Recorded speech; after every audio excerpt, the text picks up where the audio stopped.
Paano makita kung sino nag-open ng account? So, tanong yan ni Ludis Kiray Vlog dito sa isang tutorial natin.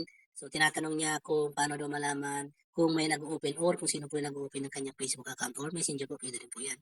So, ganito, Lods, ang gawin mo para po makita mo. Open mo po ang iyong Facebook application. Dapat po nakalagin po dyan yung account na gusto mo po malaman kung may gumagamit na iba.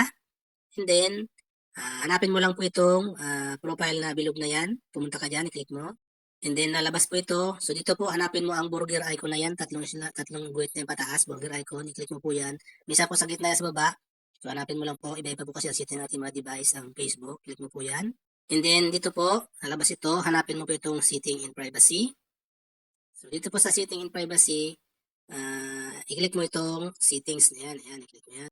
And then, mapupunta ka dito sa settings and privacy ng iyong Facebook account. So, dito po, hanapin mo lang po ang see more in account center or Meta account center. Minsan po kasi maliit lang yan. Minsan sa gitna, minsan nasa baba. Scroll up mo lang po.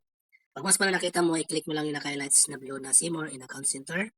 Tapos, mapupunta ka dito sa account center. So, dito po sa Meta account center, hanapin mo ang password and security. Yan, i-click mo yan. And then, mapupunta ka dito. So, dito po, hanapin mo ang security check up. Ayan. And then, i-click mo itong where you log in. So, dito po, lalabas naman ito. So, kung may iba pong nakalink sa inyong Facebook account, ito po kasi Instagram nakalink dito. Kung may ibang platform pa, hanapin mo po yung logong Facebook. Ayan. I-click mo po yan.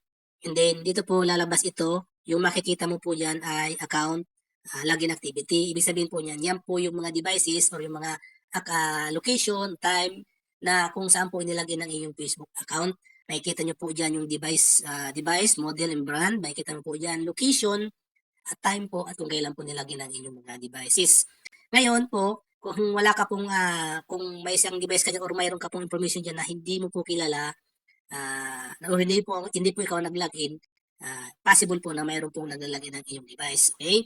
Ngayon, mga lodis, so tinan mo na lang kung baka may ibang tao or may kakilala kang gumagamit ng iyong Facebook account. So, makita mo na lang sa pamamagitan po ng model ng kanyang device, location, at kung kailan po nilagay yan. Yan po yan. Ngayon, kung gusto mo pong i-log out yun, ang gawin mo lang po, piliin mo lang po yung dyan, yung information na yan dyan, kung alin man po dyan. I-click mo lang po katulad nito. Ngayon, so makikita mo po ito po yung mga nag-login ng iyong device. Ayan. Para po matanggal yung account mo dun sa device na pinag-loginan niya, ang gawin mo po ay i-click mo po itong log out. Ayan. And then, i-click mo itong log out button. Tapos, ilagay mo po yung password. Minsan nagre-record po yan ng password. Minsan, login code or code po para po ma-verify na ikaw po yung nagagawa ng process na to. Okay? Pag once po na natanggal mo na yan, so yung account po pong nakalagay doon sa ibang device, mawawala na po yan, Lods. So, ganun lang po, Lods, ang gawin mo.